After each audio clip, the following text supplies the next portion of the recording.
ఆనంది ఆదిత్యను ఒకటి చేసి ఆస్తి విషయంలో జీవనకి ఊహించని షాక్ ఇచ్చిన సునంద. అసలు ఇదంతా ఎలా జరిగింది తెలుసుకునే ముందు ఇప్పటి వరకు మా వీడియోను కనుక లైక్ చేయకపోతే తప్పకుండా ఒక లైక్ చేయండి. మా ఛానల్ని సబ్స్క్రైబ్ చేసుకుని పక్కనే ఉన్న గంట సింబల్పై ఆల్ అని క్లిక్ చేయండి. అప్పుడే మేము పెట్టే ప్రతి వీడియో మీరు మిస్ కాకుండా చూసేవచ్చు. ఇక ఆనంది అయితే ఆలోచిస్తూ ఉంటుంది, ఎలాగైనా నేను వేసే డిజైన్స్తో కంపెనీ గొప్ప స్థాయిలో ఉండాలి, నేను కంపెనీని గొప్ప స్థాయికి తీసుకువెళ్తానని నాకు అనిపిస్తుంది అంటూ ఇక తను వంతు ప్రయత్నంగా తనైతే అన్ని డిజైన్స్ వేస్తూ ఉంటుంది. ఇక మరొక వైపు ఆదిత్య కూడా ఆలోచిస్తూ ఉంటాడు, ఎలాగైనా కంపెనీని ఉన్నత స్థాయికి తీసుకువెళ్ళాలి, కేడీ కంపెనీ అంటే గొప్ప స్థాయిలో నిలబడేలా ఉండాలి, నా ప్రయత్నం నేను చెయ్యాలి. ఆనంది కారణంగా ఒక మెట్టు పైకి వెళ్ళిన కంపెనీ నా ఆలోచనతో కూడా ఇంకా పై స్థాయికి వెళ్ళాలి అంటూ ఆలోచిస్తూ ఉంటాడు ఆదిత్య. మరొక వైపు జీవన్ అయితే ఎలాగైనా ఆనందిని కంపెనీ నుంచి దూరం చేయాలి, అసలు వాళ్ళిద్దరూ కలిసి వర్క్ చేయడానికి వీల్లేదు, ఆనంది శాశ్వతంగా దూరంగా వెళ్ళిపోవాలి అంటూ ఆలోచిస్తూ ఉంటుంది. ఇందుమతి అయితే ఫోన్ చేస్తుంది. ఫోన్ చేయంగానే ఏం చేస్తున్నావని అడుగుతూ ఉంటుంది. ఏం చేస్తాను, ఆనందిని ఎలాగో ఇంట్లోంచి అయితే పంపించేశాం, కానీ ఆఫీస్ నుంచి పంపించే అవకాశమే దొరకడం లేదు, తనని ఎలా ఆఫీస్ నుంచి పంపించాలా అని ఎదురు చూస్తున్నాను అంటూ అనగానే అప్పుడే ఇందుమతి అయితే చెప్తూ ఉంటుంది, ఆఫీస్లో ఎలాగో డిజైన్స్ వేస్తున్నారు, డిజైన్స్ అన్నీ ఆనంది వేరే కంపెనీ వాళ్ళకి అమ్మేసింది అన్నట్టు ప్రచారం చెయ్యి, అప్పుడు మన పని సులువైపోతుంది, ఆనంది నిజంగానే ఆ పని చేసిందని సునంద కూడా ఈజీగా నమ్మేస్తుంది.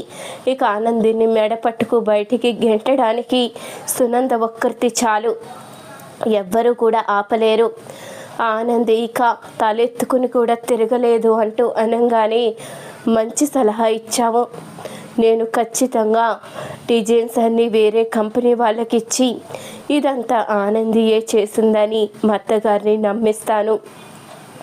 ముందు ఎలాగో ఆనంది మీద అనుమానం ఉంది కాబట్టి ఖచ్చితంగా మా అత్తగారు నమ్మేస్తుంది, ఆనందిని బయటికి గెంటేస్తుంది, అప్పుడు ఈ ఆస్తి మొత్తం నా సొంతం చేసుకుంటాను, ఆస్తి నా సొంతం చేసుకొని నేను మహారాణిలా జీవిస్తాను, ఎలాగో ఆనంది లేనిదే ఆదిత్య వేరే పెళ్లి చేసుకోవడం కాదు కదా, ఆనంది జ్ఞాపకాలతో పిచ్చివాడైపోతాడు, ఇక ఆదిత్య పీడ కూడా విరుగుడైపోతుంది, ఇక ఈ ఆస్తి మొత్తం చైతన్యదే అవుతుంది, అప్పుడు నాదే అవుతుంది కదా అంటూ జీవన్ అయితే మాట్లాడుతూ ఉండగా అప్పుడే ఈ మాటలన్నీ సునంద అయితే వినేస్తుంది.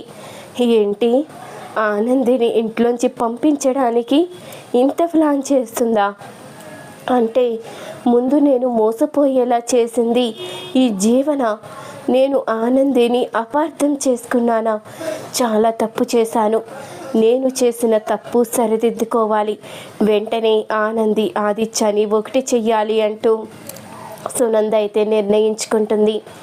అప్పుడే ఇక ఆనంది దగ్గరికి అయితే వెళ్తుంది. ఆనంది అంటూ అనగానే అత్తయ్య గారు మీరా, సారీ క్షమించండి మేడం, మీరా ఇలా వచ్చారేంటి అంటూ అనగానే ఏంటానంది, అత్తయ్య గారు అని పిలవడానికి కూడా నేను అర్హత కోల్పోయానా, చచ్చిన పాముని ఇంకా ఎంతకమ్మా చంపుతావు, నీ విషయంలో నేను చేసిన తప్పేంటో తెలుసుకున్నాను, నువ్వు ఏ తప్పు చెయ్యకపోయినా నీకు శిక్ష పడేలా చేసి నిన్ను నీ భర్తని దూరం చేశాను, నా భర్త తప్పు చేసినా నా సంసారం విడిపోకుండా స్వార్థంతో నేను నీ సంసారాన్ని స్వార్థంగా విడదీశాను, నేను చేసిన తప్పేంటో ఇప్పుడు నాకు అర్థమైంది, నన్ను క్షమించు ఆనంది, నిన్ను ఆదిత్యాన్ని ఒకటి చేసి నేను చేసిన తప్పు సరిచేసుకుంటాను, వెంటనే నాతో రా అంటూ ఇక ఆనందినైతే తన వెంట తీసుకుని వెళ్తుంది సునంద. అప్పుడే ఆదిత్య అయితే ఆలోచిస్తూ ఉంటాడు. వెంటనే ఆనంది అయితే ఆదిత్య గారు అంటూ లోపలికి వెళ్తుంది. ఏంటి డైరెక్ట్గా ఇంటికే వచ్చేసావు, నా రూమ్లోకి వచ్చావు, అసలు నిన్ను ఎవరు రమ్మన్నారు అంటూ అనంగానే అప్పుడే సునంద నేనే తీసుకువచ్చానని చెప్తూ ఉంటుంది. ఇక ఆ మాట విన్న ఆదిత్య ఒక్కసారిగా షాక్ అవుతాడు. నువ్వు షాకే చూడవలసిన అవసరం లేదు ఆదిత్య. నిన్ను ఆనందిని విడదీసి చాలా పాపం చేశాను. ఆనంది తప్పేమీ లేకపోయినా నేను చాలా పెద్ద తప్పు చేశాను. ఆనంది మీద నింద మోపాను. ఇదంతా ఎవరు చేశారో తెలుసుకున్నాను. ఆనంది తప్పేమీ లేదు. మీ ఇద్దరిని విడదీసినందుకు ఇద్దరు కూడా నన్ను క్షమించండి అంటూ సునంద అయితే ఇద్దరికి క్షమాపణ చెప్తుంది. ఆదిత్య ఆనందినైతే ఒకటి చేస్తుంది. ఆదిత్య కూడా ఇక ఆనందికి క్షమాపణ అయితే చెప్తాడు. అమ్మ మీదున్న ప్రేమతో, ఆ ఒకే ఒక్క కారణంతో నీ తప్పు ఉందో లేదో తెలుసుకోకుండా నిన్ను దూరం పెట్టాను, నన్ను క్షమించు అంటూ ఆనందినైతే ఆదిత్య దగ్గరికి తీసుకుంటాడు.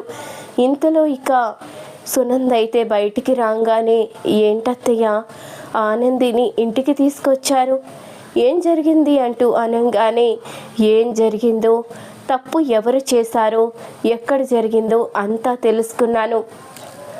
ఏ ఆస్తి కోసమైతే నువ్వు ఆనందిని బయటికి గెంటేశావో, ఏ ఆస్తి కోసమైతే నా ఆదిత్య కూడా పిచ్చివాడైపోయి ఎవరికి కాకుండా కనిపించకుండా వెళ్ళిపోవాలని కోరుకున్నావో, అదే ఆస్తి నీకు దక్కకుండా మొత్తం ఆనంది పేరున రాసేశాను. ఇప్పుడు ఈ యావదాస్తికి హక్కుదారి ఆనంది. నువ్వు ఉన్నంతకాలం ఈ ఇంట్లో తినడం తప్ప నీకు ఆస్తి మీద ఎలాంటి హక్కు లేదు. కోర్టుకెక్కుతాను అలా ఇలా అంటావా? నువ్వు ఎక్కడికి వెళ్ళినా నీకు న్యాయం జరగదు.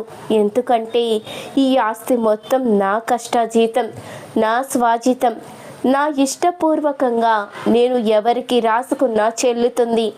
అందుకే నువ్వు ఆనంది పట్ల చేసిన అన్యాయానికి ఇలా న్యాయం చేశాను. ఆస్తి నా పేరునున్నంత వరకు నీ సొంతం చేసుకోవడానికి, ఆనందిని బయటికి పంపించేయడానికి ఇలాంటి ప్లాన్స్ చేస్తూనే ఉంటావు.